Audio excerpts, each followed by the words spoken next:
Слава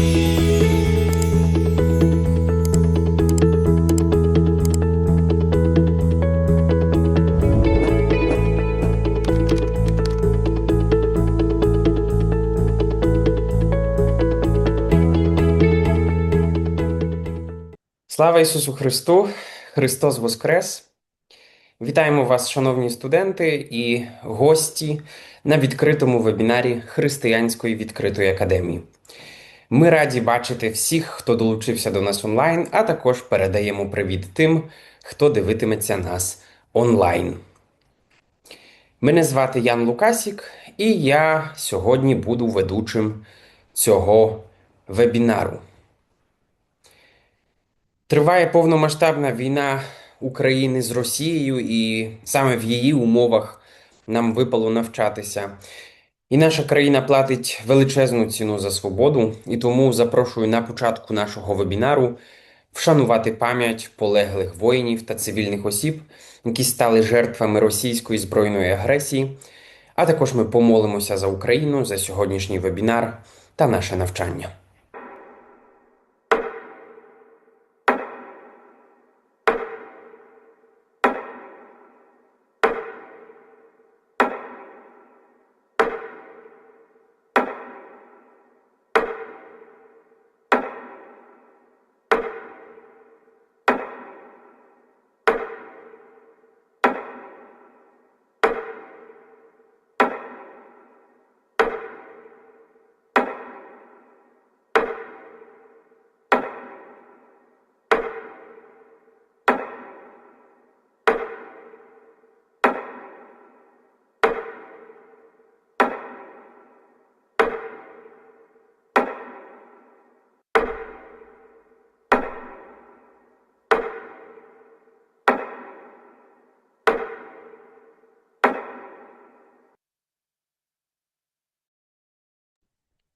Величний Господь, ми прославляємо Тебе, ми дякуємо, Господь, за те, що наша доля випала, хоч і на такий дійсно непростий час, але, Господь, віримо, що це особливий час Твоєї дії, і Ти, Господи, бажаєш діяти через церкву Твою, через людей, яким Ти відкрився. І дякуємо, Боже, що ми можемо бути серед цих людей. Ми просимо, Господь, щоб християни вміли добре впливати на всі обставини в країні, Господи, де це можливо, а де, Господи, від нас дійсно нічого не залежить. Просимо, Господи, про Твоє втручання, Твою сильну руку. Просимо, Господи, по-особливому за воїнів, через яких, Господи, завдяки яким ми можемо збиратися, завдяки яким, Господи, можемо продовжувати навчання у вільній Україні, хоч і частини її окуповані, Господи. Ми просимо про підтримку для кожного воїна, просимо, Господи, про звільнення кожного клаптика української землі, просимо про милість, Господи, Твою для українського народу на майбутнє. Ми просимо, Господи, теж за цей вебінар. Нехай, Господи, всі слова, які будуть тут лунати, будуть корисними для нас, для особливо виховання маленьких і молодих українців, яким, Господи, теж випала настільки непроста доля. Ми віримо, Господи, що всяке зло Ти можеш використати на добро. Ми благословляємо Твоє святе ім'я. Будь прославлений. Амінь. А зараз трішки про нашого викладача, доктора Еммануелю Тундру. Він є доктором програмної інженерії і доцентом університету Еммануеля в Ораді, Румунія.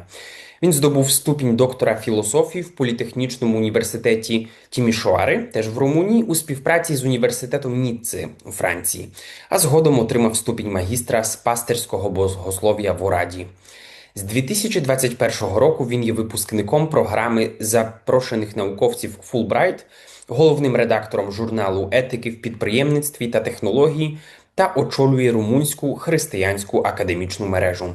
Еммануель регулярно проводить семінари з учнівства та виховання дітей в умовах цифрової епохи. Він проповідує на молодіжних зустрічах, євангелізаційних служіннях і сімейних конференціях по всій Румунії та серед румунської діаспори в Європі. Еммануель також є частиною організації, що надає підтримку місіонерам у сусідніх країнах. Крім того, він служить співкерівником мережі присвяченої учнівству в межах Європейського лідерського форуму та входить до організаційного комітету цього форуму. Він одружений з Надією, і разом вони наставляють своїх трьох синів. І сьогодні ми говоритимемо на тему, як любити та наставляти дітей в цифрову епоху. Бажаю вам гарного прослуховування лекцій та маю честь передати слово доктору Тундрі. Hey, hello everyone. I'm so honored to be with you tonight. From the very beginning, I want to tell you how much we treasure Ukraine, our neighbor. Um, Way before the war started, about 15 years ago, actually on 1st of May, it will be exactly 15 years since we helped planting a church and um, went there with a few of our alumni from Emanuel University who decided to go in an area where there was no evangelical church in the area of Poroshkovo, Zakarpattia, and somewhere close to Chernovitz.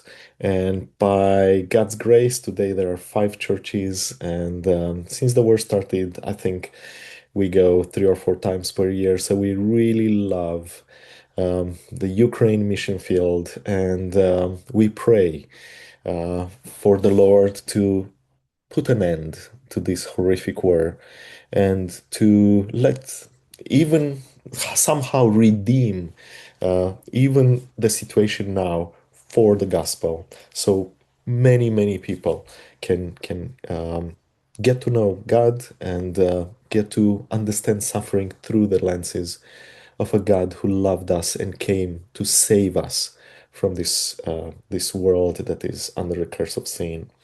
Now, tonight I'm so excited to share with you a topic that is very close to my heart.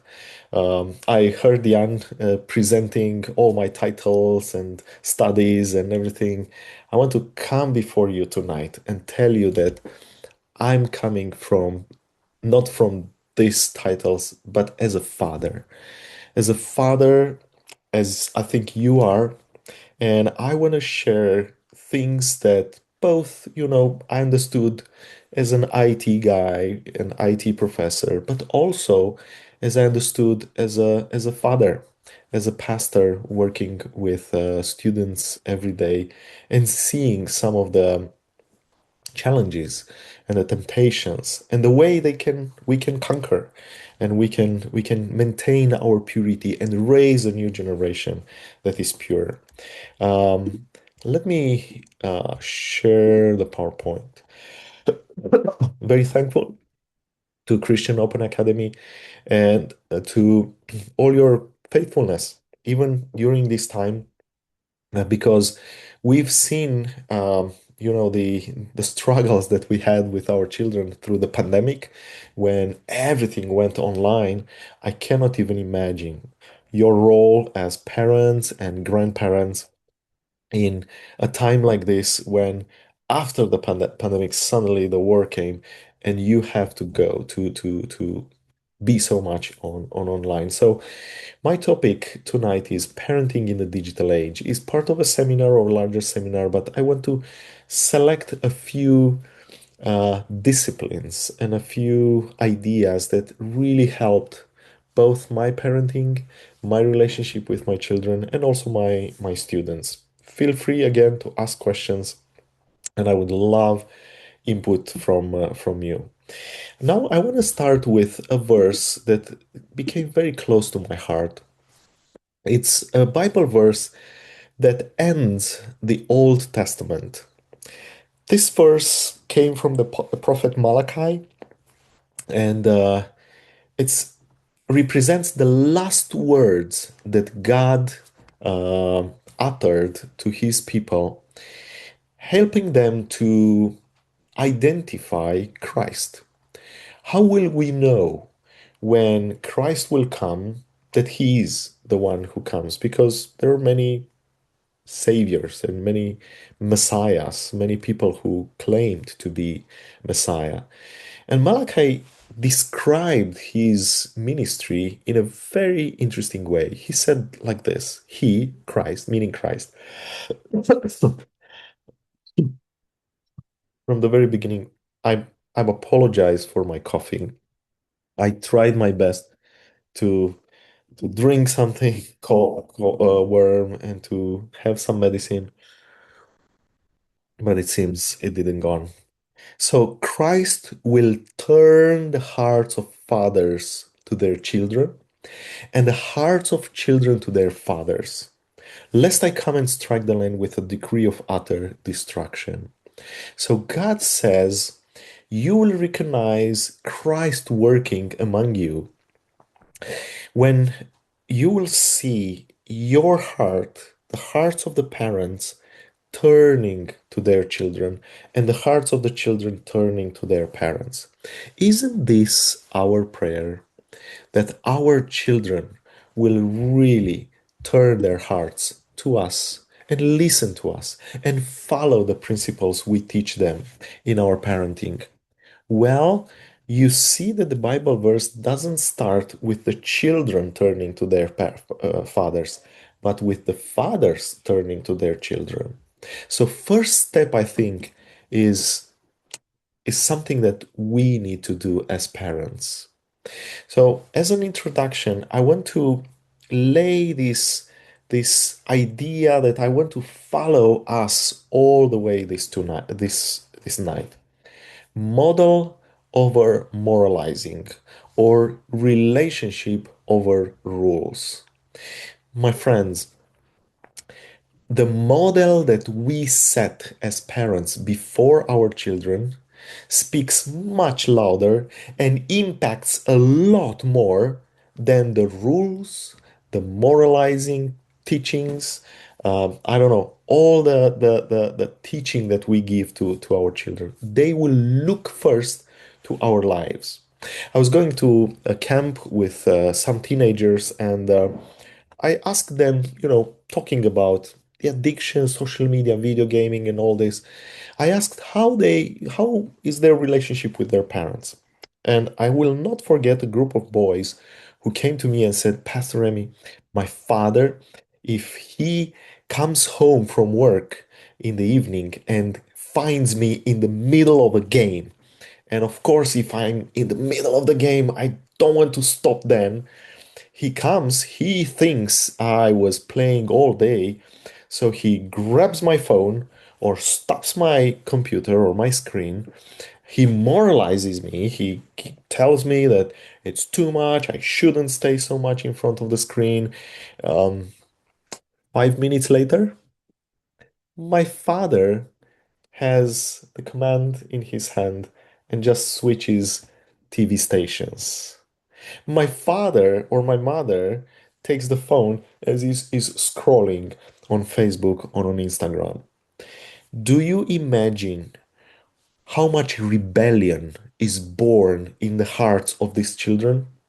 They told me that anger really creeps in those moments because they see us saying something, don't stay in front of the screen so much, but they see us in front of the screen.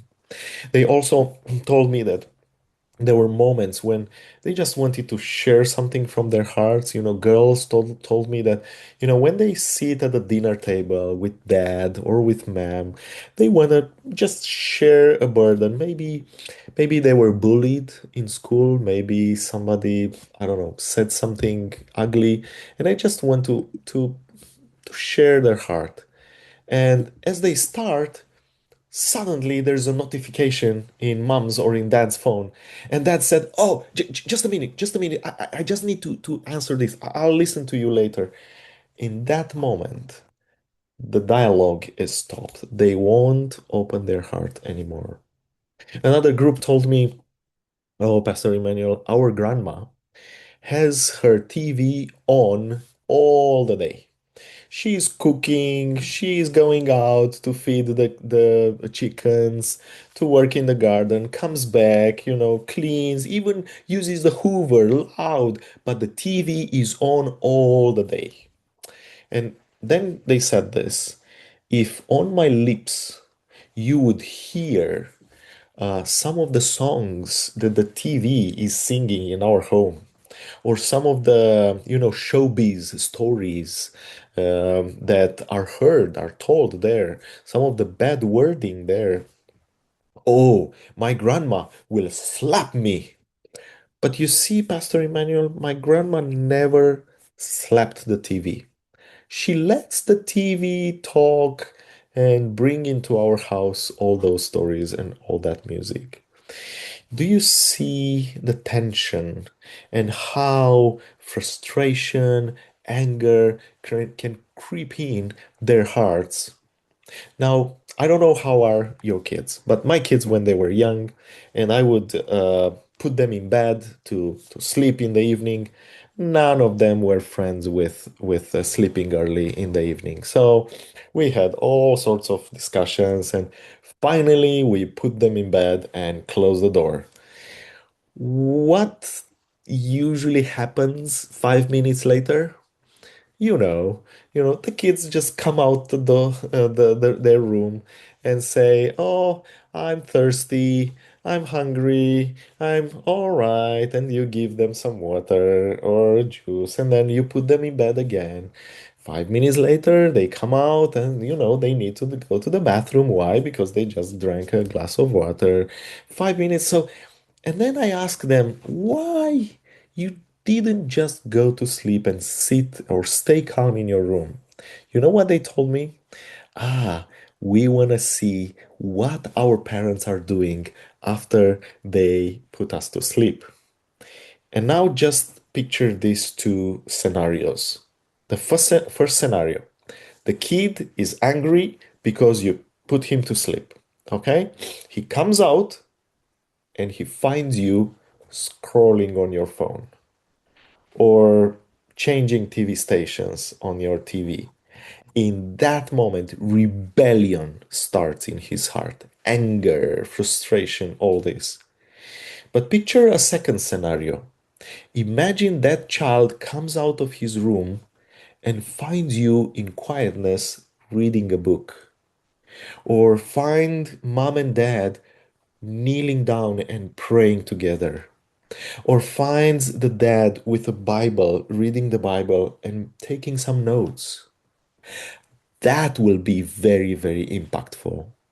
And I have a strong proof for that because I had the joy to baptize people, especially one good friend who told me this is how he found Christ.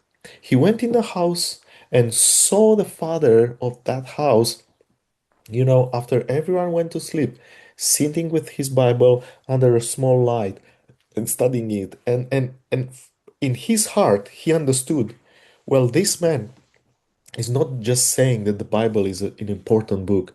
He is giving his precious time to sit there. So my dear parents, this, if only this you remember from tonight, watch out on the model of life you show to your children, because that will impact far most of any rules, any moralization, any stories, anything you will tell them. They look at you, they want to see you when you come from work. You scroll the phone or just put the phone somewhere and talk to them. When you go and have dinner together, you pay attention to them, or you every 5 minutes, respond to a chat message on WhatsApp. When they want to play with you or talk to you, do you interrupt them because you have something more important to answer that message? Or when you put them in bed, do they see you that last thing you do before you go to sleep is you scroll on your phone? Even if you are working, maybe you're not scrolling on social media, you really work, you have some tasks to do. The children won't interpret like this. The children will just see you with the phone or with the laptop. Um, what do they see you do first thing when you wake up in the morning? Do you wake up and open the phone, or just wake up and embrace them and, prepare a breakfast or something. They look at you, they look at your priorities. That's the most important thing, to build up a relationship in which they see your model. And even if these things are very attractive, they can create addictions because they have this role model in front of them. They will eventually turn their hearts to you because they will be disappointed by all the online friends, but they will have a strong relationship with you as a mom or as a dad.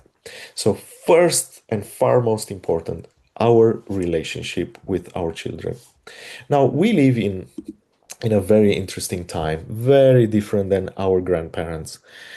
All the screen that our grandparents had was something like this. It was black and white or grayscale. Most of the time, nothing interesting. A lot of propaganda about Soviet Union and communism, and some gaming maybe, or something a little bit more interesting time to time, or a soccer game.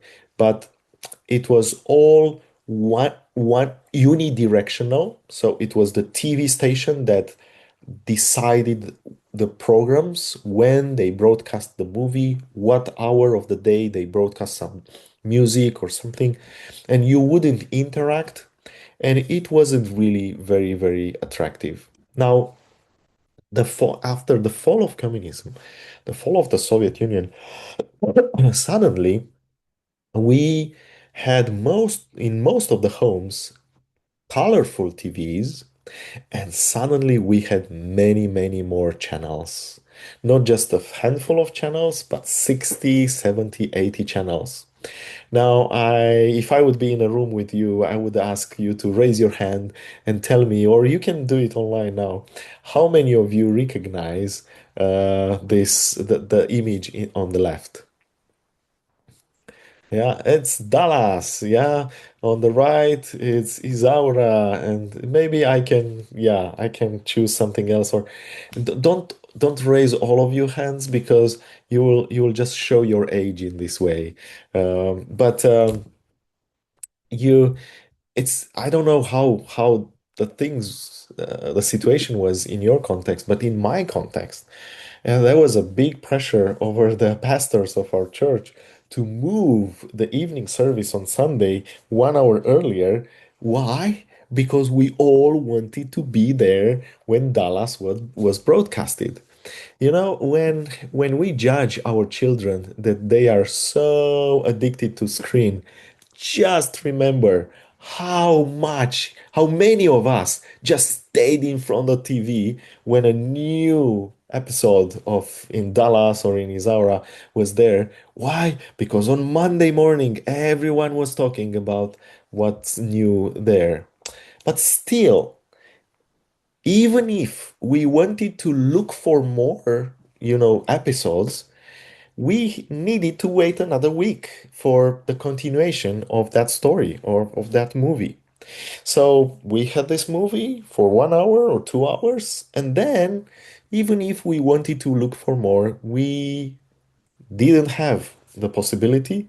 So we turned to our homeworks, our house chores, our, responsibilities. For our children, things are very different because now they live in a very different era, what we call a digital era, when the screen is not just one direction, is two directions. We can also communicate. And broadcasting of programs is no longer broadcasting like the TV, meaning that the same Dallas movie is broadcasted to everyone in the country. Now we have what we call narrowcasting. I can look on YouTube to one movie, you can look on Netflix to another movie, someone else can look also on YouTube to another movie. So each one of us can choose, pick and choose, and this is why we call narrowcasting.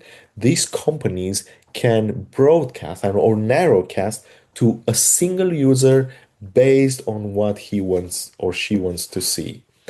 And this culture wave that is coming to our eyes is amazing. So look, just in 2022, and of course, stats have grown since then. On YouTube, every minute of the day, this is an interesting um, um, statistic that is published every year. Every minute of the day, they scale down the activity of this global network, the internet, into 1 minute. What happens in 1 minute? So every minute of the day on YouTube, uh, users upload the equivalent of 500 hours of reels, movies, videos. None of us have life expectancy enough to see what's on YouTube in this moment. And imagine how much more everyone is contributing. On Facebook, users post something like 1.7 million photos every minute of the day. Just tell me how many photos uh, your grandparents had.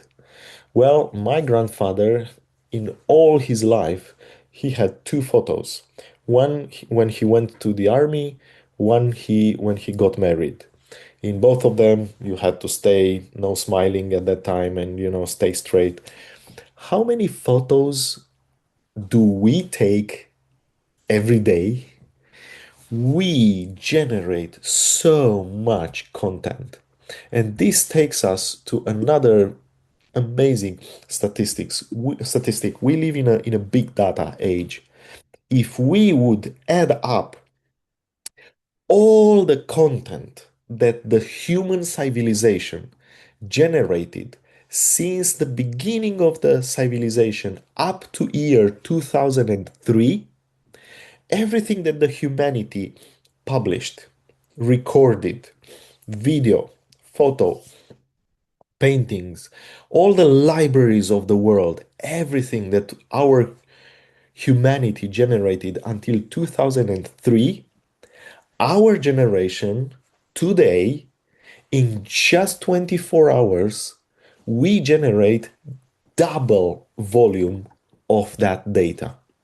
Now we understand why the brain of our children and our brain is so under so much pressure because there is so much content, attractive content, colorful content, dynamic content that comes to our eyes. There's another statistic that made me think through. A child's brain has to process in just 6 years the same amount of information that their parents' brain absorbed in 40 years.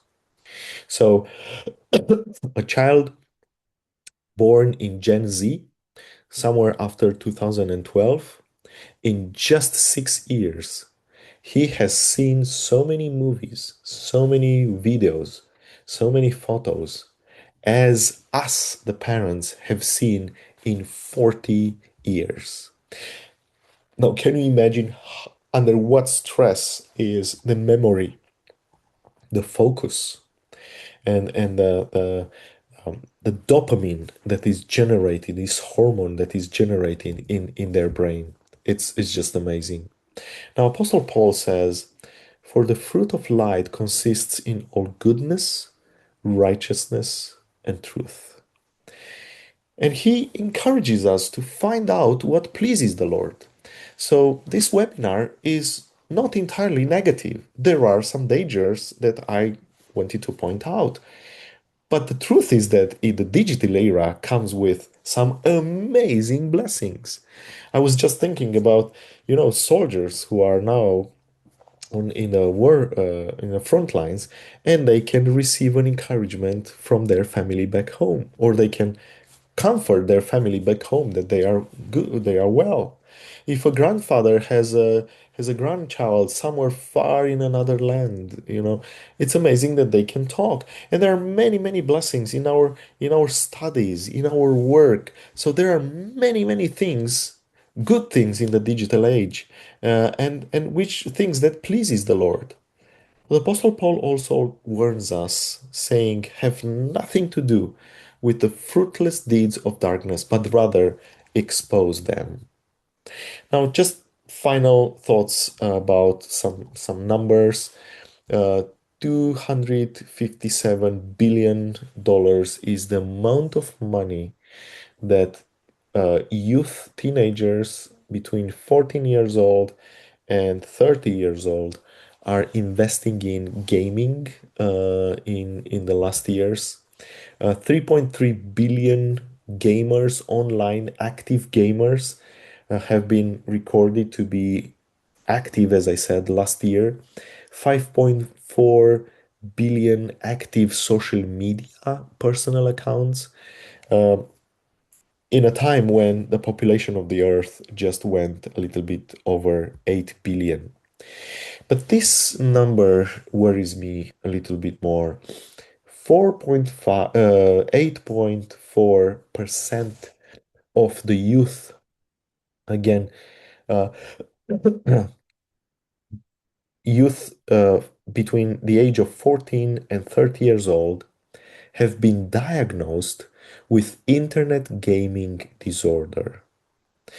This means that these people already are facing real problems, and the problems were so deep that they decided to see a psychiatrist or they decided to call for help on a psychologist. Now, how many more maybe are out there in our cities, in our schools, that didn't have any diagnosis, but they still struggle, maybe with dirty dreams or heavy dreams or maybe anxiety, fears, and many, many problems like this. This is a real issue. But now, this is a number that I want to ask you to remember. 4 hours is a threshold that the medical neurologists, that the medical doctors tell us is a sensitive time. If we go over 4 hours a day in front of an addictive screen, meaning gaming or social media, our brain starts to go into a degenerative process that normally starts only after the age of 65. So maybe you've seen your grandfather that sometimes he forgets a name or he calls you by the name of maybe one of your cousins, and only at the second time he remembers your name. It's normal. After the age of 65, our memory starts to degenerate, and we start to lose focus, to lose some part of our vocabulary, to lose some terms and names we remember hardest. Now, if we spend, or our children spend more than 4 hours a day playing video games or scrolling on social media, the medical doctors tell us that the brains start this process, trigger this process. And this process is not something, quick. It's not like, I take a cold and I suddenly start to sneeze and I realize I got a cold. No, no, no. This is a steady, slow process that affects my memory, my focus, my performance, my intellectual performance. Now, what's happening if one of our children start this process when they are 15? Can you imagine how their brain will function when they will be 25 or 35, when we want them to be fully equipped and in full force in their capacity to make performance in their lives, their brain will be tired, will not be able to focus, will not be able to remember things, will not be able to multitask well.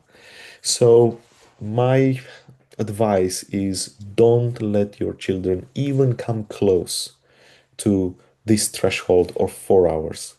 Well, 4.2 hours is the time, the screen time that the statistics tell us our children spend every day. And when I say our children, I mean in mostly Christian homes, because in the secular society, this number is already over 7 hours a day. And screen time you can easily check on each of your phone.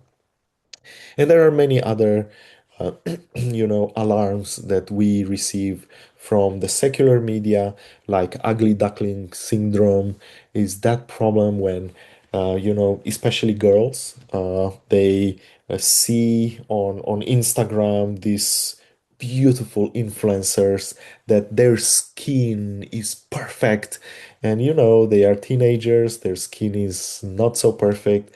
Of course, if they would see in real life that influencer, she would not have that perfect skin, but she compares with her, and suddenly, anxiety and a complex of inferiority is creeping into her heart. And imagine that in the previous generation, our girls would compare to their siblings, would compare to their colleagues from school, and maybe compare to their friends, in the church or in the neighborhood. Today, they compare to billions of people out there, and there they compare with the best, filters and influencers in the world. So the pressure is much higher than the pressure the teenagers had in their smaller circle last generation. And then there are many, many, news like this. You've probably seen social media use is on the rise among European youth. 1 in 3 children short-sighted. So if your son or daughter wants to study medicine, ophthalmology has a future, unfortunately. Screen time is robbing toddlers of language building interactions with parents. So, if at a very young age, children are exposed to videos, short videos on the phone, their vocabulary is decreasing. The number of conversations per day with real life, is also decreasing, and they start having a problem expressing themselves and making all these connections right at the age when their brain expands the most. Performance in reasoning and problem solving test is declining. And yeah, I tell you as a professor, in mathematics, if I would give the same exams to my students today, the exams that I gave 20 years or 15 years, the scores will be much lower, unfortunately.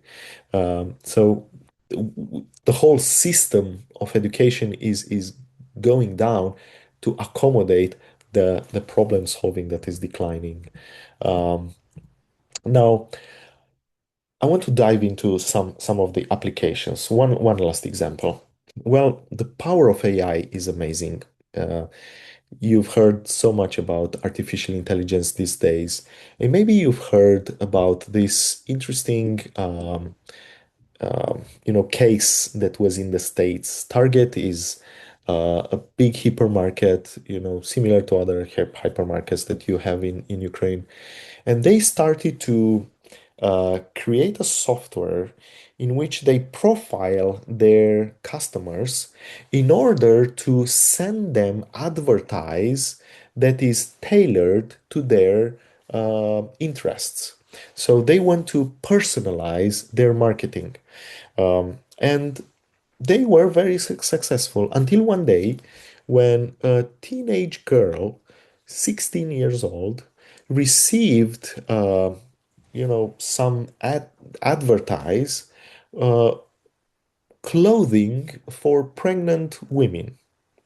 When her father saw this, he was outraged. He was very upset. And he said he fired a claim to the store saying, "What do you want to do with my girl? I mean, you want to make her think about having a pregnancy?" Or now, to their shock, as the court was going on and the IT department was called to give explanation, 2 weeks later, both the girl and her father found out that she was really pregnant. Not even her knew at that time. Now, the IT department explained, we base our profile on different parameters, how she went through the store, because when we install an app, we give the right for them to follow our location. Then they said the time she stayed in the perfume area was very, very short, like a pregnant woman. They don't really like to stay there much. And many other, the distance between her eyes and the phone also, and other parameters like this, they all fit the profile of a pregnant woman. Now, do you see the date this article was written? It was 16th of February 2012. Now, my friends, if in 2012 these corporations could profile us so precisely, how much more data they have about us and about our children today? Because there are thousands of engineers and thousands of psychologists behind the scenes who are studying our behavior, and this is why they are making these applications so irresistible. They are so irresistible today because the end no longer exists. Do you remember when in back in the 90s or in the 80s we had a little bit of Tom and Jerry cartoons?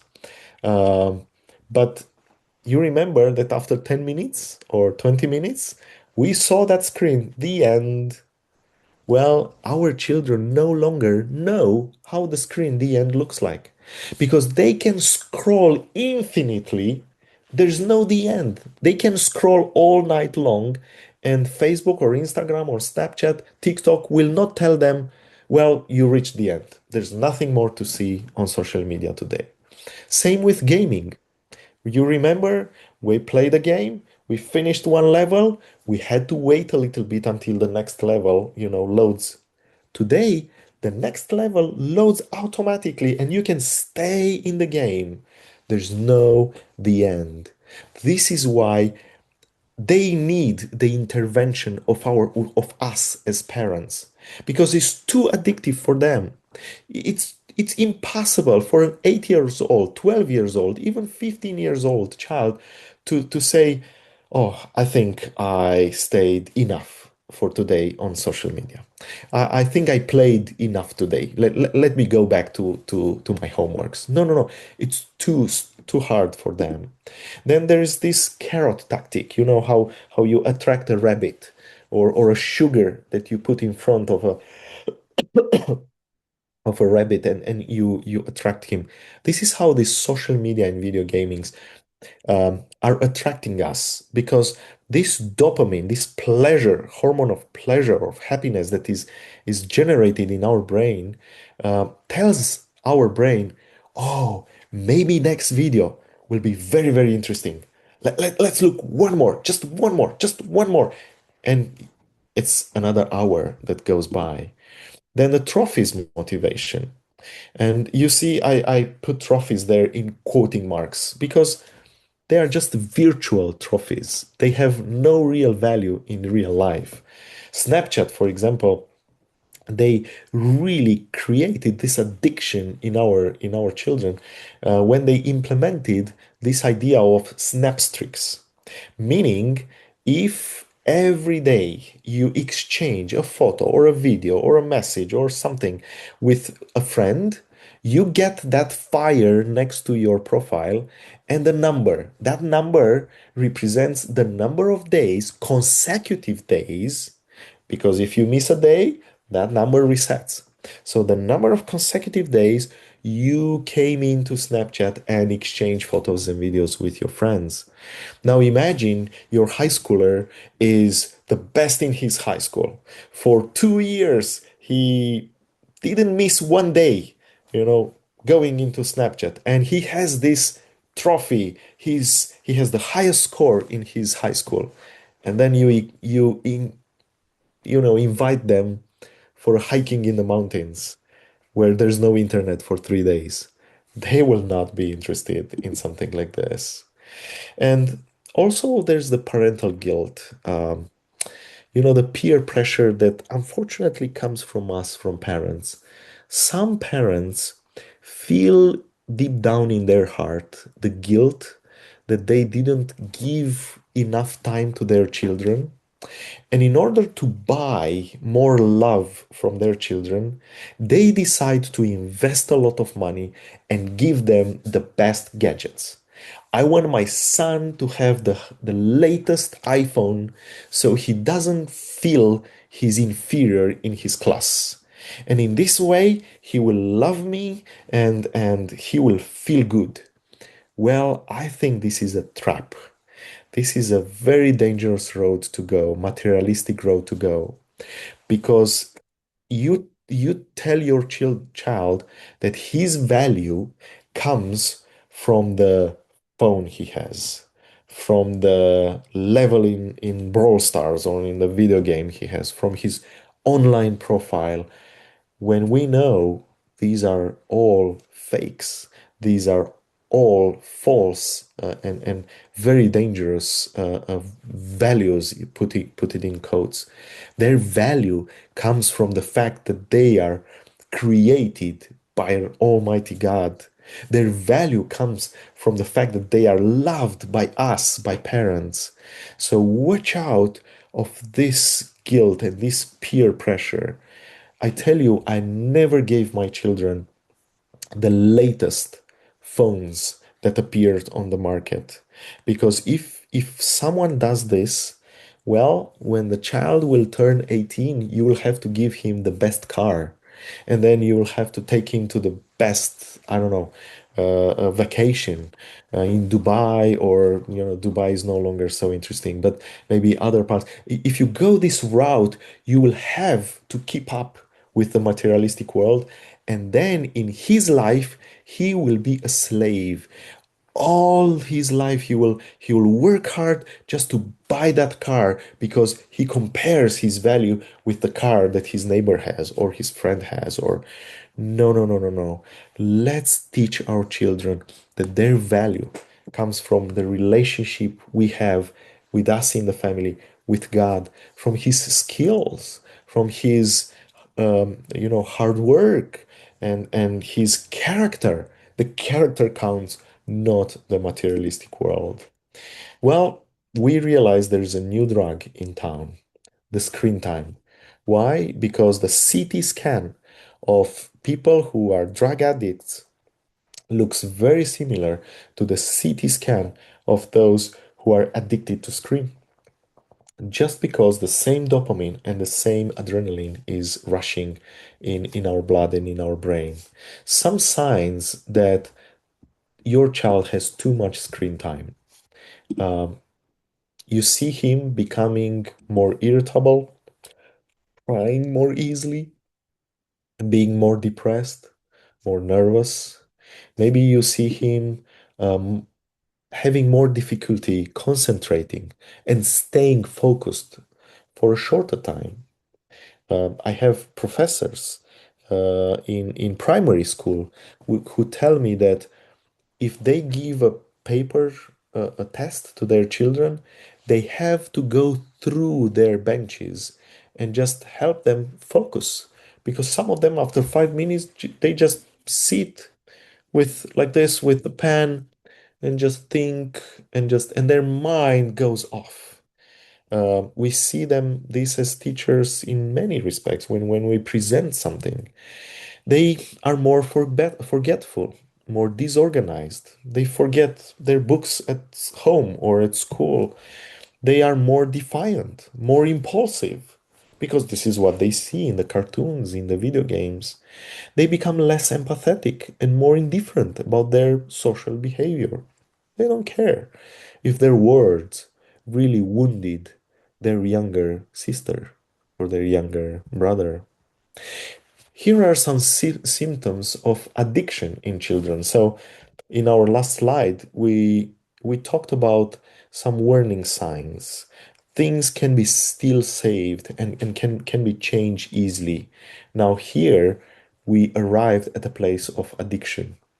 You see your child sneaking around the house to get access to the screen. You ask him, take the trash out. You see him taking the trash, running out, coming back quick. Why? Because they want to get to the screen. You ask him to do his homework. You see him doing the homework without any quality. Why? Because he's rushing to get to the screen. They show behavioral changes. They are in a good mood only when they play video games. If you stop them, then you see their mood becoming very angry and very much tension in home. They increase their screen time without your permission. You told them, I'm going work or I'm going to buy something, and I let you play for 1 hour, okay? 1 hour. And you come home, they played for 2 hours and they didn't stop. They react violently when asked to stop. The psychologists tell us that taking the phone from a child or stopping a child playing a video game or scrolling on social media in the middle of the game or in the middle of scrolling is like taking a bottle of beer from a drunk man when the bottle is not empty yet. It's the same reaction because it's an addiction. They choose games over other activities suggested by family, school, or church. You tell them, let's go for a bike ride with a bicycle, or let's do something in the garden, and they are not in good mood. Only if you let them play that video game or just look on reels on YouTube. And they tend to consume inappropriate substances. I like to say that the youth in our Christian circles, they realize the danger of drugs and they don't really go to that substances. Although those who arrive to the addiction in social media, they tend to be more vulnerable to this. But where they start is with energy drinks, all sorts of chemicals, and they drink one energy drink today. Maybe tomorrow he has a test or an exam, he drinks two, and little by little their heart and their muscles and their nerve system is really under a huge stress. And I want to end with three resolutions for us as parents. First of all, my dear friends, we need to raise our awareness. What I mean by awareness, we need to be informed of what's happening in the life of our children. Because, every time when a new social media comes out, our children or our youth are very interested to test it. Us, the parents, we're no longer interested. All my friends are on Facebook. Why do I need TikTok? Well, our children, they heard about TikTok, they heard about Snapchat, a new social media in their school. They all rush to test it. And if we let them alone in that world, this means you let your child or your youth with the level of his maturity or her maturity to decide what's good and what's wrong, what's good and what's bad in that area. It shouldn't be like this. If a new social media comes out and your child want or your youth want to install on his phone, her phone, then my suggestion is let me get informed. Let me first install and let's test it for 2 weeks. And in those 2 weeks, stay close to your child, discuss with them, check, see what's good, what's bad, and train them, disciple them in this. A new video game just appeared. I don't know what video game is on fashion right now in Ukraine, but in Romania, among teenagers, Brawl Stars. Everyone plays Brawl Stars right now. Okay? My children came and said, we want to play that. Okay, let's install the game on my phone. This also helps, messing up with all the AI profiles because I'm profiled as a 40 plus year old father and I suddenly play a game which belongs to the profile of a 16 years old or 14 years old child. And it helps my profile. But I wanted to play with them. I discuss with them and I say, okay, there are some red lines. If this game is violent, involves seeing blood, cutting the throat of someone, well, this is a red line. We don't go there. So let's agree to this before we install the game, so we don't have all the fight after. And then we play together. We play together for some time. It's so important to be there with them and discuss what's good and what's bad. And then you can say, "Oh, have you heard the words of that friend? I don't want you to play with that friend anymore. It's too dirty." Or this chat, okay, close this chat because it's too dirty. Let's do it. And in this way, you train your child. I, an example from my home, I really love driving cars. And imagine the day I got my driver license. Can you imagine my going to my father and saying, "Well, I have a driver license now." And my father would say, "Wonderful, congratulations. Just take the keys of my car, go have fun in town, and come before midnight at home." Do you think this is how my father did? No, no, no, no, no. For a couple of months, I drove with him next to me. Why? Because he wanted to disciple me. He wanted to see my reactions. If someone, crosses my path, if someone, I don't know, if I'm tempted to overtake at high speed, how do I react to different circumstances? And he helped me a lot during that time until I gained his trust. And then he gave me the car to do some shopping for my mother. And then I arrived one day when he trusted me to let me go with my car in a mission trip with the youth at the church. With one condition, I was not allowed to overtake the car of the pastor. And our pastor drove so slowly. So it was really something, hard for me. But in this way, he discipled me. He stayed there. He was informed of my reactions, where I'm vulnerable, and he stayed and helped me. So awareness followed by monitoring. If your child comes home and tells you, "Oh, my one of my colleagues invited me to his party, his birthday party." Maybe he turns 16 and he throws up a big party in town. What do? You just say, "Okay, great, just go." No, you as a parent probably think, "Okay, where is that party taking place? Is it in a discotheque?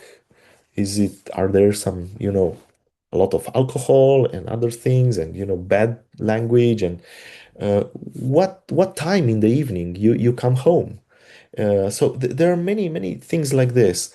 Well, in the virtual world, there are so many more dangers and so many more predators. Why would I let my child alone to navigate on that world when his eyes can see many bad things without me being next to him. So awareness, and then I want to be informed. I think it's not this is not an excuse for a parent to say, "Oh, but I don't know these systems as well as my child knows or my youth knows. He knows much better to install things, to uninstall, to I'm old-fashioned. I'm not. No, no, no, no, no.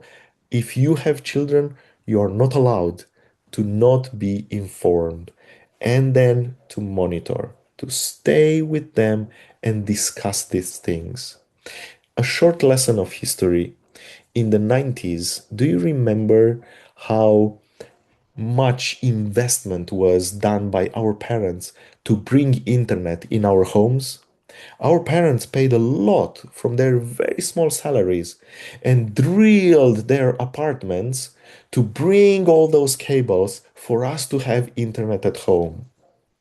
Now, let me share something very personal with you.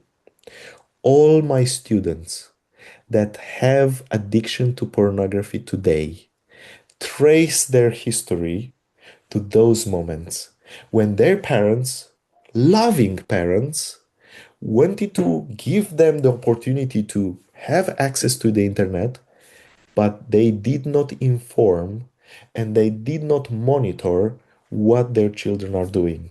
They were tired after an exhausting day of work and they just went to sleep, and their children remained late in the night.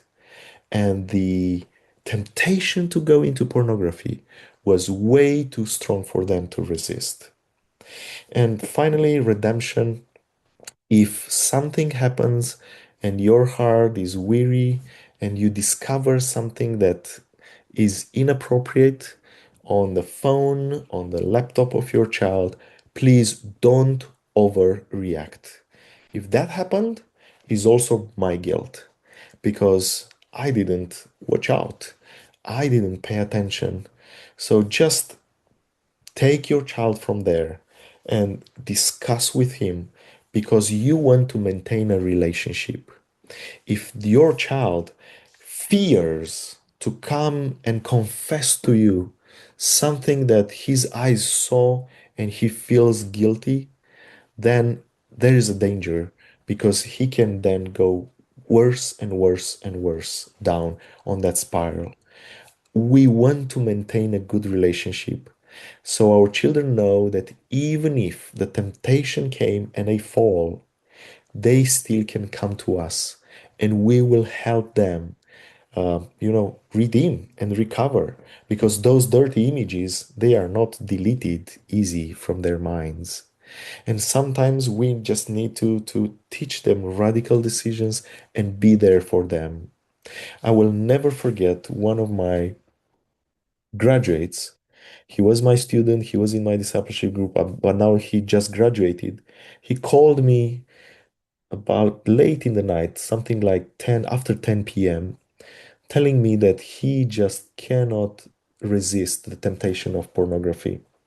His parents are not at home for one full week. They went for a business trip and he's alone at home. And I rushed in my car. I went to his home. As he opened the door, I told him, "My friend, give me a knife."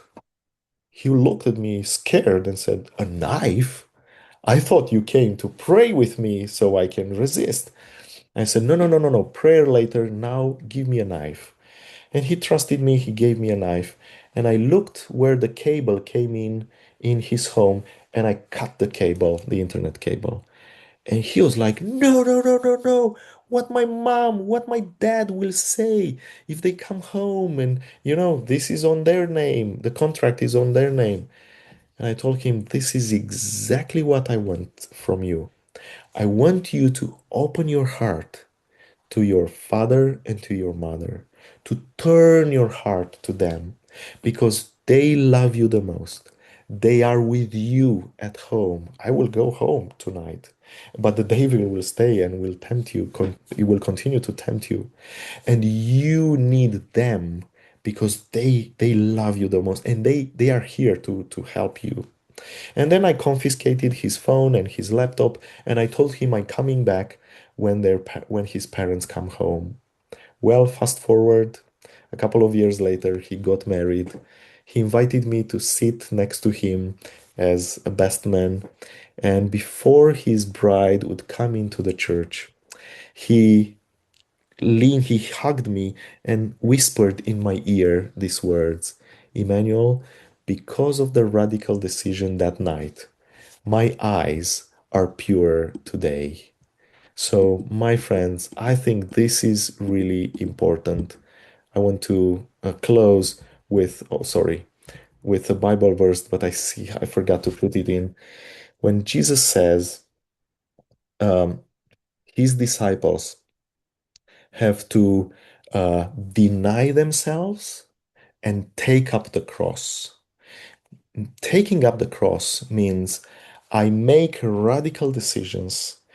Even if temptation comes, I want to resist. I want not to have even the possibility to sin. And this might mean installing a parental control, living in transparency with my children, teaching them what means to have an accountability around with us. So delay screen exposure as much as you can when they are at a young age. Set some limits. Sports, music, reading, these are very important for their brain development, for their memory. Work is also very important. Uh, as they develop some skills, they will be much happy, much more proud of themselves, and they will have less time for screen because we just cannot say no more screen, stop playing the game. We need to provide something to replace, and this means taking him to a sports class, to doing some music. Music develops the brain amazingly. Doing some reading, working something together, and having good sleep. Uh, Children who are addicted or stay long on the screen, in front of the screen, tend to sleep very, very roughly.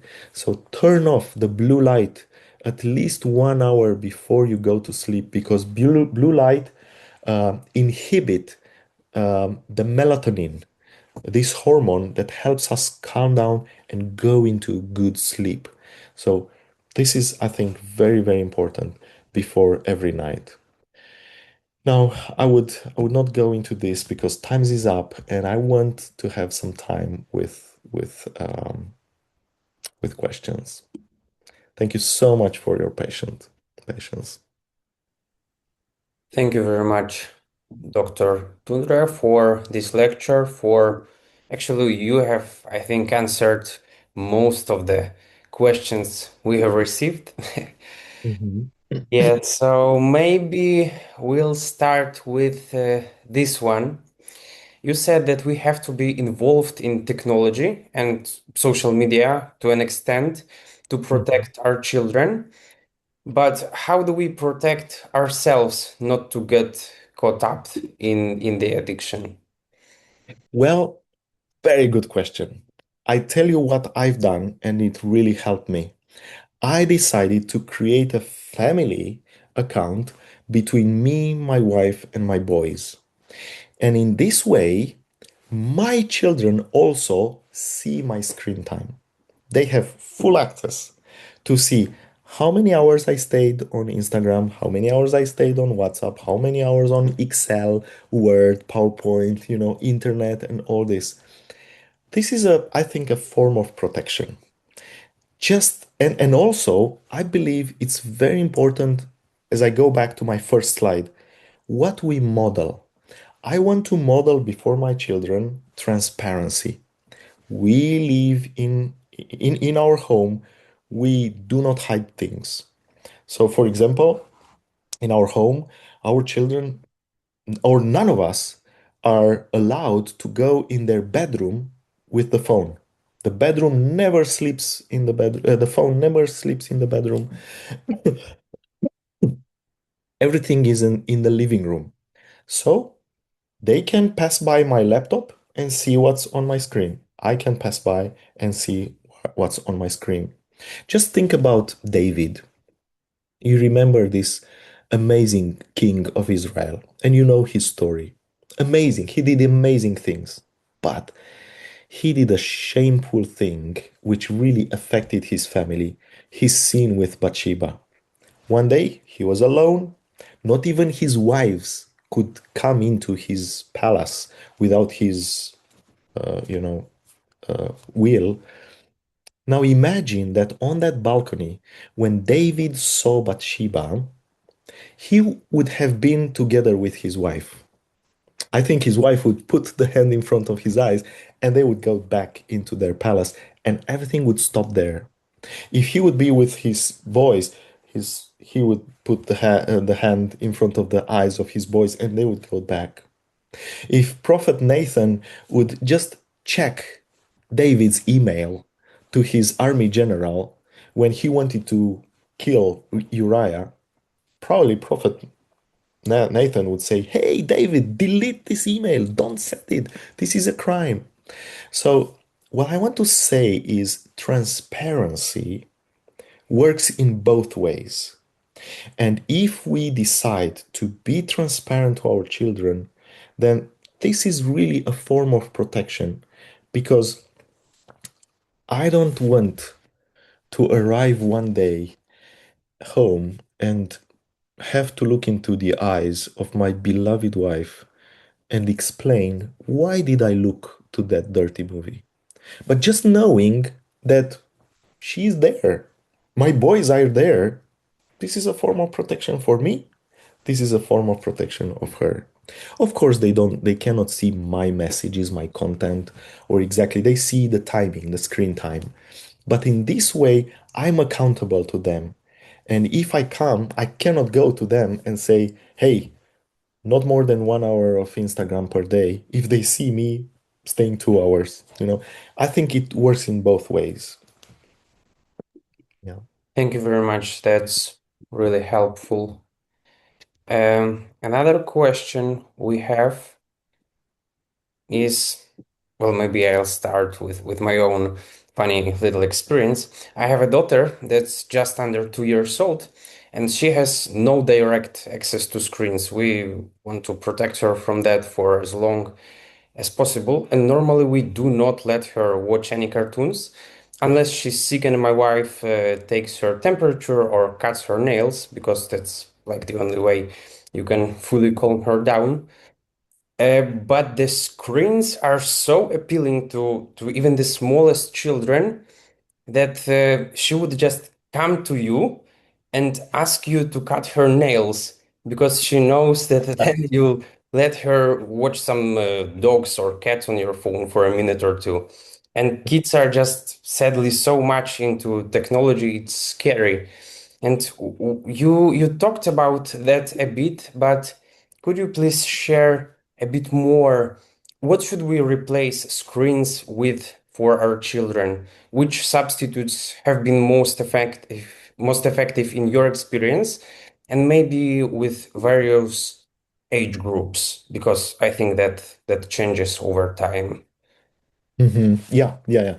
So I would give two parts response. First, um, I don't think this is a personal opinion. I don't think that we should hide the screens totally to from our children because in that moment we get the reaction, the pendulum reaction. They will crave for the screen.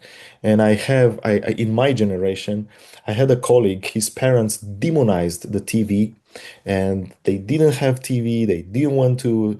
And from his first salary, he bought a TV and he stayed all night long, several days. So we don't want this reaction. So I think, I don't know, you have Mennonites in Ukraine. Or Amish, about. I think this idea of taking the technology out of our homes all at all, it's not good because they will live in this era. in this technological era, in this digital era, and I want to adopt the technology healthy and teach them how to build this disciplines and this discernment, what's good and what's bad. Now, the second part of your question, what to replace with, um, as I said, sport is very good for the development of our children. You know, all the posture, the back is very important because our children sit so much in school doing homework. They need to move, real in real life. And sports is also very good for the brain because when you do sports, the heart pump goes faster. This means more oxygen into the brain. This means more health. Uh, then music. Music is has we have so many peer-reviewed journal articles, scientific articles that really prove that the number of connections and the health of the routes in our brain is amazing with music because music has harmony. And some parents may say, oh, but my child doesn't really like music, and he's not good in music. You don't want him to perform in the Moscow or Kiev opera one day. No, no, no. But just developing some skills really develop their memory, their concentration. So music, I think it's a blessing. And when the kids are small, I don't think it's a problem if you force them, even if they don't like, because as they go through that threshold, and they feel like the sound is more beautiful, they feel like they can play something, then they will start to love. And of course, this will be a blessing for the church and a blessing in their lives. And also some work. Um, a funny story. I lived for a number of years in a campus, in a student campus, and I could see the difference between the youth that grew up in a city and the youth that grew up in a rural area. If the brakes and the door handle breaks, do you know what a boy from the city does? He calls the administration to repair the door handle in the campus, in his room. If a boy from a village has this door handle problem, he will fix it. Now, I want to ask all of you who are fathers or mothers of girls, would you let your girl marry a boy who doesn't know to fix a door handle or to change a tire in the car if he has a flat tire, or knows how to cook a little bit? Or but as soon as they learn to do this, they will start to like it, and they will feel good because they have these skills. So yeah, I know you are in the middle of your career. You now have to grow if you have small children, and maybe you feel like I set a burden on you to stay and play with your kids online, to stay and scroll and see what they scrolling, or to monitor them, or to go and play outside, or to but you have your kids just for a few years that you can really influence a lot. Don't lose those years. You will rejoice then the whole life. Thank you very much. Another question would be, I guess, a bit more personal from your personal experience. So, what is the biggest problem in phone or computer or screens in general, self-control in your family, and what rules helped to be more confident and attentive as a father for you in this regard? So I'm a father of boys, so I don't know very well, only what I interacted with other friends who have daughters. But with boys, the biggest attraction is, of course, gaming and, of course, pornography. And so I stayed, and especially in those teenage years, discovery years, when they are curious, and it was very important for me to stay and talk with them. And again, I don't know how it's with daughters, but boys, they don't really want much time in terms of length. They want quality time. Boys love to do something that they will remember, something that there's deep in their heart. So, for example, I was not really passionate about going rafting, but my boys did really wanted. So I decided to go rafting with them just because I wanted them to get close to me and build a relationship together and spend time with them and do something that they also like. So this was something that uh, uh, really get us connected and get us closed and gave me the opportunity to talk into their hearts, because at least with my boys, it doesn't work like this. Okay, guys, tonight, Monday night, dad has time for you. Let me answer all your questions. Maybe they are not in the mood, or we just need the Holy Spirit to prompt us when their hearts open, when there's an opportunity, and then take take full focus and do speak into their heart. Now, the one of the biggest problems is in this fight. My boys have this parental control. We discuss over these things and they understand and they, confess when. But one day, a dirty link came into the WhatsApp group of his class. He clicked on it because it was a link, He didn't know it's a dirty link at that moment. But the link wouldn't open on his phone because the parental control blocked it. What happened?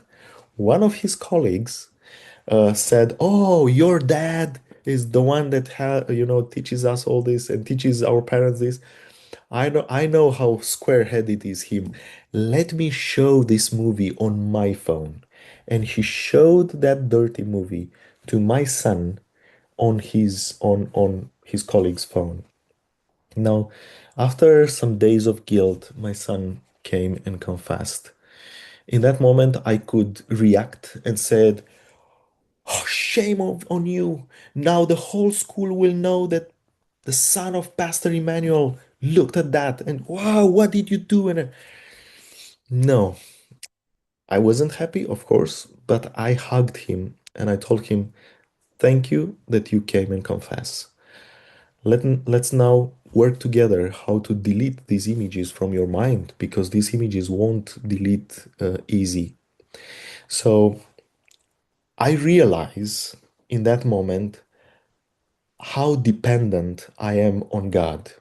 I cannot fully protect my children. I realized I need God in all this process, because I can install this parental control, but he can get access through his friends.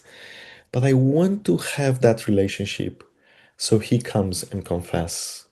Because as a father, when I gave them a phone, of course, I didn't tell them, you know what? With this instrument, you can get in contact with any woman in this world. You can send them pictures. You can talk to her. We get scared only when we hear sentences like this. But that's the truth. When they have the phone in their hand, they have access. I don't think any of the mothers in this call, when they gave a phone to their daughter, you told them, "Hey, my daughter, now you can talk to any man in this world. You can connect with him, you can send him pictures." No, no, no, no, no.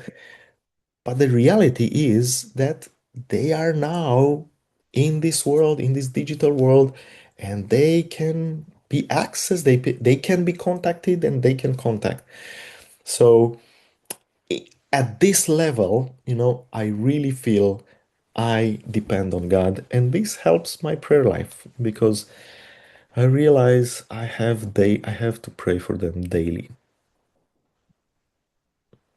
Thank you very much. That's really helpful. And maybe to stay a bit on the same topic, could you please share your experience how to properly talk to a group of teenagers or youth about pornography?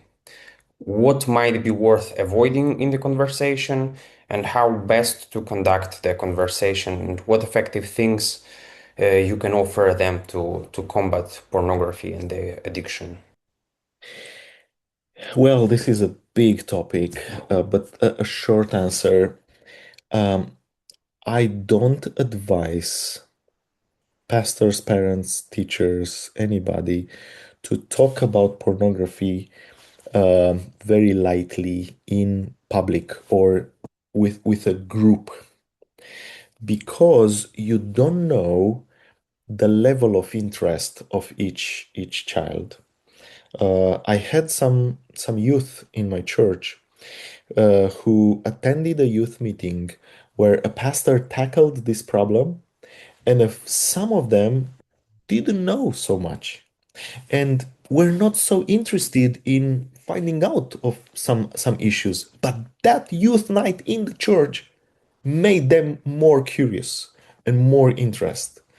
So I believe this is a sensitive topic, and when we talk about it in public, keep it very general.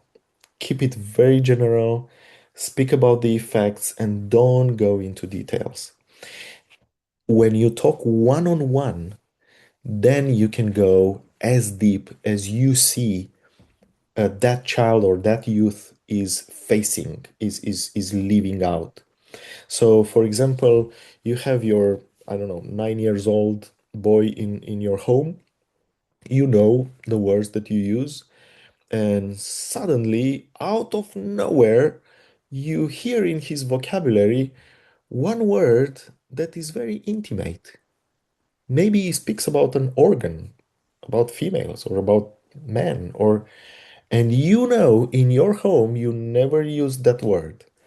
That should be a trigger for you. Hey, there's an interest in his mind. He probably heard this from somewhere else. I want to clarify this for him. I want to talk to him. And I would start, just, oh, when did you hear this? And what does it mean?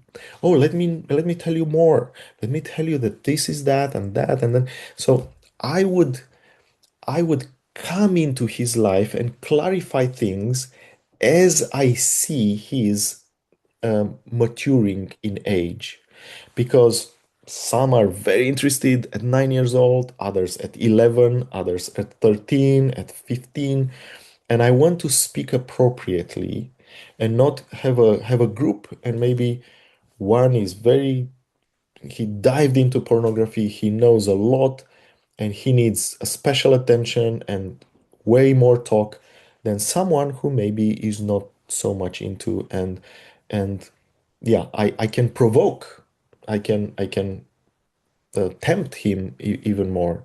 So this should be one-on-one, mothers with their daughters, fathers with their sons. If if there's a single mother, maybe you can find a trusted man in the church who can, create a good relationship and help you in this. Um, yeah. So I don't know if you want. We can go deeper into the subject, but I, for short, I don't advise when in public to discuss very much detail, but on one-on-one, based on the interest you sense in that young man or woman. Thank you very much. That's really helpful, and actually something you don't hear all that much. So thank you very much for this comment, for this answer. Maybe if we can a bit come back to the question of parental control tools. What parental control tools like apps or some other things should we use with our children, and how should the control change with age, and should it?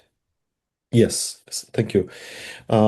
So first of all, the parental control is not the magic bullet. Again, the relationship is. Um, I want a good relationship with my boys. Secondly, uh, never install a parental control or any software that is monitoring your child without telling him or her.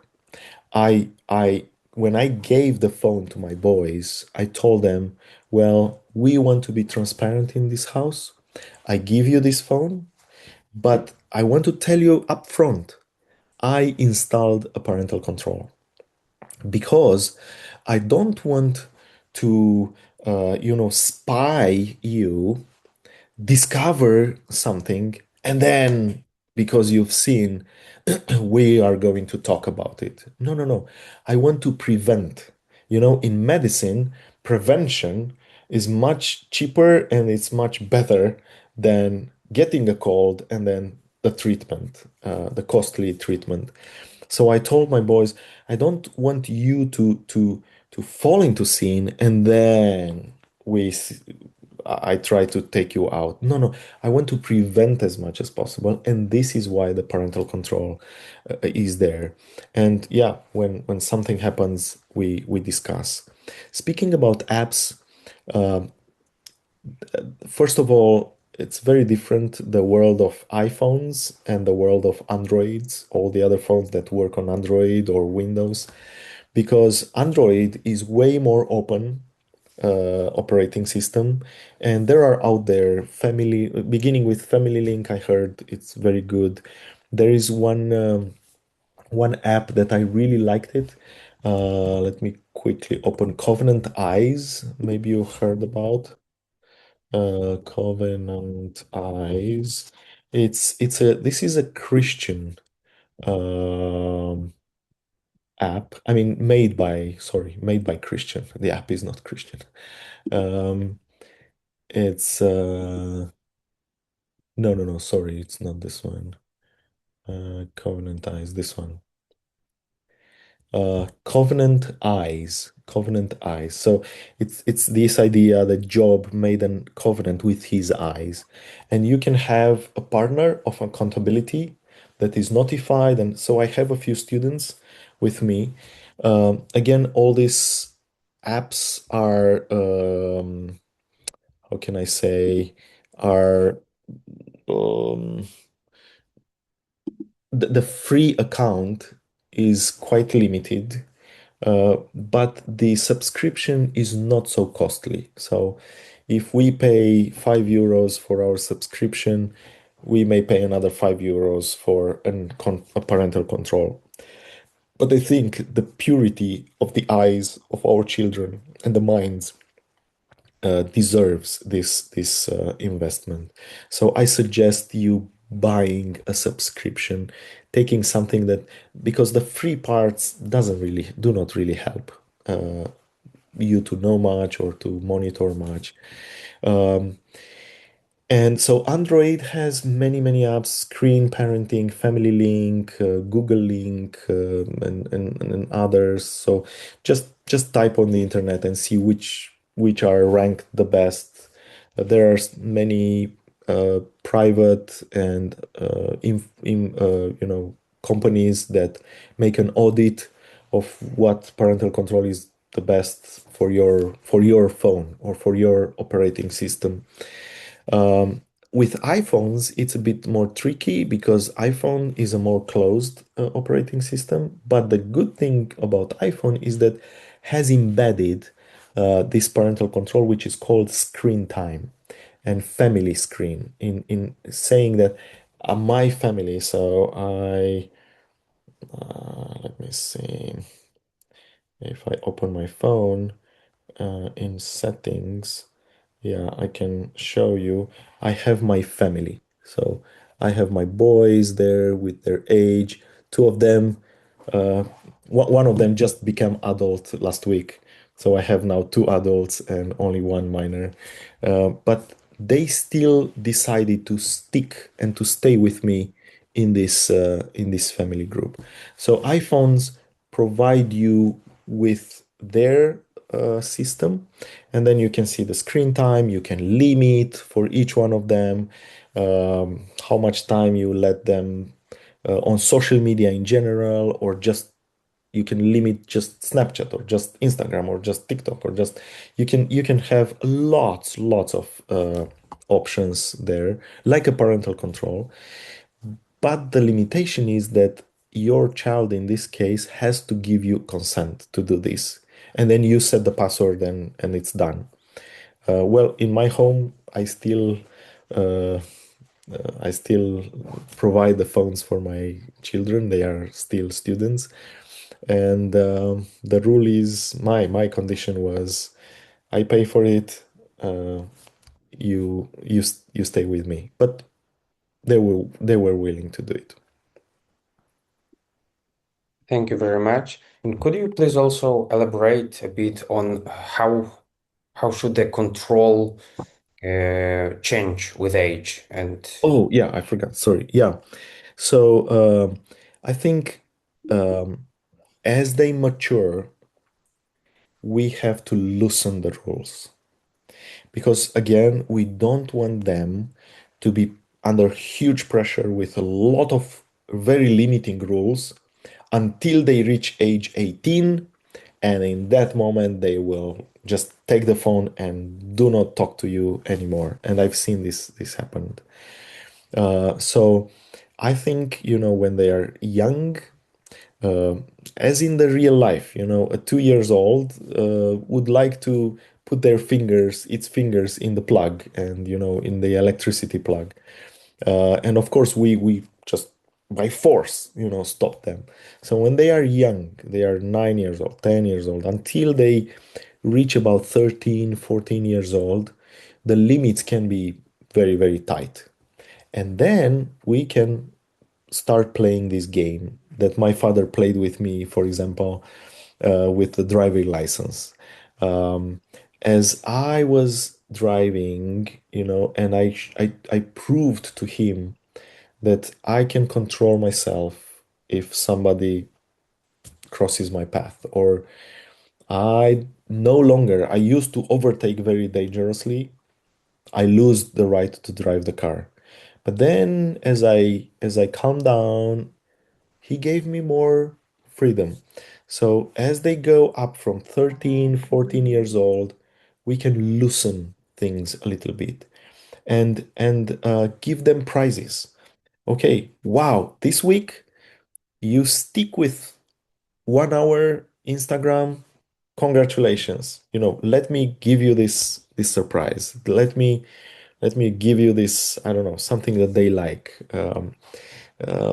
So yeah, find ways to encourage them when you see discipline, you see good decisions, you see that they had the patience to stay and talk with their grandma. They didn't rush, and they did good quality homework. They did their bed when they left home. So all this might translate into a little bit more time for gaming, a little bit more, because I see you're more responsible, or yeah. So with age, and then as they get close to 17, 18, or the age they leave our home, we tell them from the very beginning, you at that moment, it will be your choice if you want to stay with me in this accountability.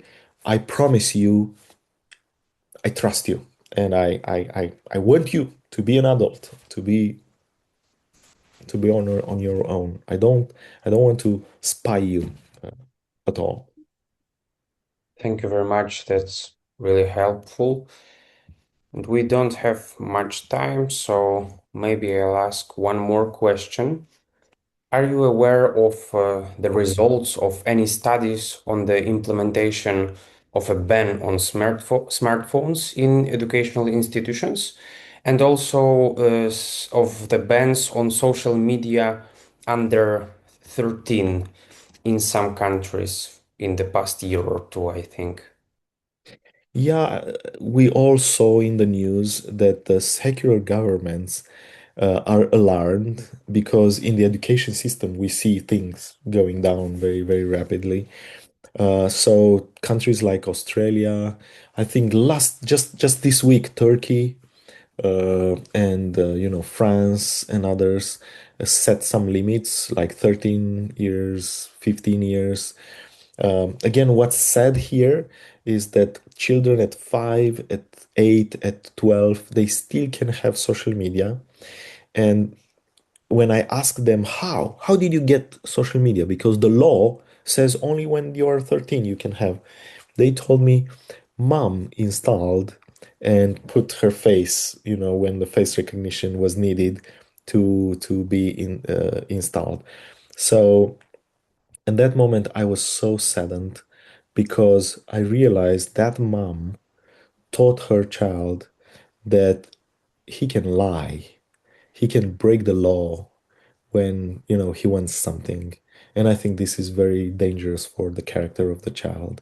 So yeah, I think more and more countries will become aware that we lose focus if we have our phones with us. So during school time they will no longer have the screens. Also, for the health of the brain, the handwriting, for instance, there are very interesting studies now. How beneficial is the handwriting for the brain? Because we learn, all this, I don't know how to say in English, all these movings, and collaboration between the brain and the text that we type. It's very healthy to be developed, and we if we don't just do this, we develop some nervous system problems. So I think in the future there will be some more limitations that will come from the governments, but we as parents, we are first responsible for our children. So don't wait until the government or the school decides to impose some limits. We are responsible, and time goes fast. These years, as they grow in our homes, let's disciple them ourselves. Thank you very much for this answer. And I said that was the last question, but we have one more, if you don't mind. So, Absolutely. in the end, what's your verdict on Brawl Stars? Can a 10-year-old play it? Yeah, I let my boys play Brawl Stars, but again, I try to hear their conversations. While if I see they become violent, or if I see they, use bad words, they lose some of the privileges. And also, I don't have a problem with Brawl Stars as a game. I have a problem with the chat because most of the parents check the language of their children on Instagram, maybe on TikTok or on WhatsApp. But you know that the most dirty chat discussions, conversations are on gaming chats because the children know parents will never look there. So from my point of view, I mean, what I decided, I let my children have Brawl Stars, but I disabled the chat function. And of course, they cannot play in their bedroom. They can play only in the living room. If the limit today, let's say, was 1 hour, and they stopped by themselves without crying, without protests, they stop by themselves before the screen time, cuts the game, then maybe tomorrow they receive 10 more minutes. If they reach the level every day for 1 or 2 days, they may lose 15 minutes next days. And if they reach zero because they kept pushing the limits, then maybe for a week we will just have a week of fasting of Brawl Stars because it become too addictive. So I want to develop in them this discipline of the end screen. I told you this discipline of coming to senses and you know stop before it's too late. Thank you very much. And thank you very much for the whole lecture. That was really helpful, very interesting. And I think everyone who is here will take something from it, either for their own children or the work they do with kids of other people in churches and other institutions. So thank you very much. May God bless you, your ministry, and your family, and everything you do. Again, I want to thank all of you for such a patience for 2 hours to be together. I really appreciate, and I appreciate the ministry of your Christian Open Academy, and just tell you that I pray the Lord will bless you by raising kids, children that will become, you know, fully responsible adults. That will be a blessing for God's kingdom, but also for the society. Thank you so much. Thank you very much. God bless you. Goodbye. Дякуємо, дорогі студенти і гості Християнської відкритої академії, що ви досі з нами. Сподіваємося, вам сподобалося не менше, ніж нам, і це було дійсно корисним для нас. Нагадую ще раз, що групових обговорень сьогодні не буде, тому одразу ми перейдемо до важливих оголошень. І оголошення в першу чергу стосуються саме студентів Християнської відкритої академії, тому, будь ласка, залишайтеся з нами. Запрошуємо вас стати меценатами Християнської відкритої академії. Ви можете підтримати роботу команди ХВА, а також функціонування медіаресурсів Християни для України, Віра і розум та інших наших ініціатив, зокрема щодо відзначення року Острозької Біблії. Ми потребуємо залучення людей, які розділяють з нами бачення про церкву, яка розкрила свій потенціал для українського суспільства. І навіть невеликі ваші пожертви будуть великою підтримкою та підбадьоренням для нас. Дуже дякуємо всім, хто вже підтримує ХВА. І інформація про можливість переказу пожертв розміщена в чаті ХВА в WhatsApp. Якщо ж ви не є студентом, але хочете нас підтримати фінансово, наші реквізити можна знайти на сайті hva.org.ua. І навчання у Християнській відкритій академії цього сезону підходить до завершення. Воно триватиме до 31 травня. Зверніть, будь ласка, увагу, що для оформлення та реєстрації вашого сертифіката, а також його отримання, вам потрібно виконати умову, тобто пройти щонайменше 50% програми курсу до 1 травня, тобто ще тиждень. Це означає, основний курс «Ідентичність та дія» необхідно скласти щонайменше 29 тестів за лекціями та книжками, а спеціалізований курс необхідно скласти щонайменше 15 тестів за лекціями та книжками. Вже скоро ми відкриємо форму для замовлення друку сертифіката. Її потрібно буде заповнити тим, хто виконав зазначену умову, інакше це не подіє. І щоб отримати сертифікат урочисто на зустрічі, яку ми матимемо влітку в Острозі, програму треба необхідно пройти на 100% до кінця червня. Якщо вам це не вдасться до цієї зустрічі в Острозі, вибачте, якщо вам не вдасться це зробити до кінця червня, то сертифікат вам буде надіслано новою поштою пізніше. Студентів Християнської відкритої академії ми запрошуємо на наступний вебінар, який відбудеться в четвер, 30 квітня о 19. Його прочитає отець Олекса Петрів. Він протоієрей, керівник департаменту зовнішніх зв'язків УГКЦ в Україні, і ми говоритимемо на тему ідентичність і відповідальність, право, добробут, етика. А тих з вас, хто студентом не є, але зацікавлений навчанням, ми запрошуємо на наш YouTube канал, де ви зможете знайти багато безкоштовних лекцій від найкращих викладачів України і світу. Також слідкуйте за нами в соцмережах, бо вже в листопаді ми починаємо новий сезон Християнської відкритої академії. Заохочуємо вас теж пройти анкету, посилання на яку ви знайдете у чаті Zoom або в WhatsApp.